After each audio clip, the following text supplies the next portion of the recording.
Hey, welcome back to 39 Below, a channel dedicated to picking items at, well, we do more than pick. We hustle, we find, we grab, steal. No, I'm only kidding, we don't steal.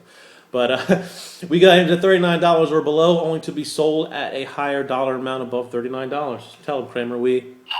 That's right. So, CNBC, Kramer. Copyrighted CNBC, no affiliation to me. So, anyway, Turvis Tumbler, you get yours yet? I got an email. No, they do not sponsor me. I don't get any kickback or anything from Turvis Tumbler. They're a local business and love their cups. If you don't have one, get one. Turvis.com. Awesome. So, anyway, I want to do a video today on the selling cycle of an eBay item. I got notes right here. You probably can't see it, but it's my teleprompter. But the selling cycle of an eBay item, and sometimes if we don't have a big picture of the cycle and how an item sells, you really will get caught up in a lot of the why didn't it sell? What's the problem? Why do I got watchers and not buys? And how can I fix that? Blah blah blah blah blah. So I just thought about it a couple nights back, and I sat down. I broke it down to 4 steps or stages, and the first stage that I look at is the discovery part is when the buyer comes across an item. When they discover the item, it's amazing. They see what they want. They go on. Sometimes they'll target particular genre. Or they'll target a product and they'll put in name Ralph Lauren polo shirt, and they'll start from there. So usually their search terms will be Ralph Lauren polo shirt, men's, size large. So that's how you want to title your item. Always think about the end user, the buyer, and the search terms that they're using is what you put in your title, and that should be replicated in the description and the item specifics. So keep that in mind. You want to have the consistency. So when the search is out there, the eBay crawlers go out and say, "Ooh, this is probably what they're looking for." Boom, and they'll look through all. The crawlers will go through, look at your title, look at your description, look at all that, and pop it up in front of the buyer's face. So the buyer will discover the item. The second thing is they evaluate you. They look at you, your feedback, your rating. If you have a store, how does your store look? How you describe the item, anything. It'll even look at your personal page.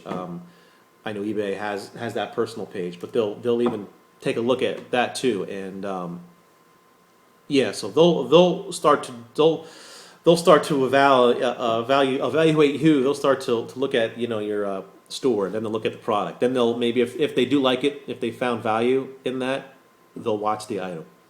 Watching on eBay, I consider it equivalent to putting it in a shopping cart. You go on Amazon, you like this product, shopping cart. Drops in at the end. You can remove, buy a better item, better value, no shipping costs, etc. You can then take it off there. So I consider the watch equivalent to having that item in that shopping cart. I did a video. I don't know if y'all saw it, but I talked about that 44% of buyers. The reason why is due to shipping and why they don't proceed on from the shopping cart onto that buy. So there are ways to help that percentage, get that percentage much lower. The lower it is, the more people are clicking through to go to your buy. So, but they're looking, they're watching. So they're seeking out, they're seeking if they can trust you. That's major. That's major in any sale. The person doesn't really buy the item; they buy the person selling or the business. Do they trust the item? Is it a good deal? Is there value? So there's so many ways to gather value. I'm going to do a video on that. I'm going to make a note. Value. How to show value when you're selling on eBay, because it is virtual and it is hard to show, hey, this is me. I'm really going to package that right for you. I'm really going to give you the best deal. And this product was handpicked, and I feel that it is the best that I can go ahead and do. It's hard to really convey that. So, but the buyer's going to make that choice when they watch the item. The next thing is they're going to pull the trigger. They're going to go ahead and buy the item. Well, all right, yeah, you can see the little green $24.99. Oh, they bought. Maybe there's 2 or 3 watchers, and then it's going to bid up a bit. So you're getting excited, right? Oh yeah, all right. We got a whole bunch that are green. Doesn't mean crap. It's good, but it doesn't mean crap. So they pull the trigger. That's stage 3. Number 4 is the buyer either pays, the winning bidder, it should say pays or they don't pay. If they don't pay, you're screwed. So you have a couple of options. Look at your options. There's a second chance offer that eBay has, a second chance offer tool where you could basically offer the person who bid second, third, and fourth in line. You can offer them a second chance offer to purchase that. That's what I personally use. You can relist the item. I do second chance offer first because they're hot buyers. So go after the hot lead first instead of try to pick up a cold lead. It's just like in any kind of business. It's a lot cheaper to sell to your current clients or gain referrals from your current clients than it is to go out and purchase a new client. So you got the second chance option. You can relist your item. If you relist it, do it ASAP. At times too, I'll get one person bidding. I'll look at it and I'll know. Person might have only maybe 10 buys. They're positive, but they're spread out over the course of a year. One day goes by or so, and I'm like, I just have that feeling. Sometimes it might be a policy violation or not, but I relist the item, and if I do get a payment within 24 hours or 48 hours, I just take down the auction. Or I'll do it as a fixed one, and I'll put the price a little bit higher, waiting on that payment. Because if they don't, I want to have that backup plan. So when you're selling a lot of items, and I'm talking when you have 500 items listing, 1,000 items that are up, you have to have it automated where it'll automatically relist. You'll have a resolution center. Yeah, you know what I'm talking about. Go out to the person who didn't pay. Forgot what they call it, but it'll kick out and say, there's now a case opened up on you. You have to respond, or it's going to go against your buy rating. Blah blah blah. So because they do have protection as well as sellers. So, but those are the 4 stages. So let me go over them again. Stage 1 is the discovery process. Always think about that. List your item as if you're discovering your own item. Number 2 is the evaluation period. Is when they watch, they look around, they seek out trust, a good deal, and value. Look for my next video on value. Number 3 is they're going to pull the trigger. Yay, they're going to buy. It's green. Yay. Okay, so that's a good sign. I haven't done my numbers.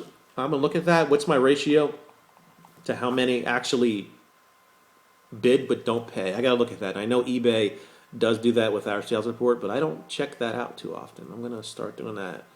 Or I'll have Jody do that. She does our books. So I'm going to get that report by the end of the day. So, and number 4 is the buyer pays or they don't pay. If they pay, get that item out. Have your processes in place, a system in place. If you don't know what I'm talking about, read a book called The E-Myth. Old book, came out in, I believe, the 70s. Michael Gerber, the author. E-Myth. Awesome. But processes are so important. That's going to be another video.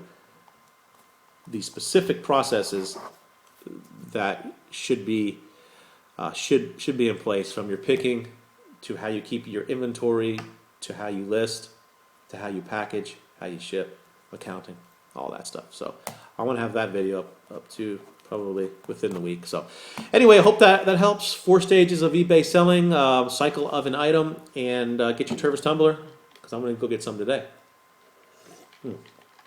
See you on the flip side. 39-below.com. Come over and see us.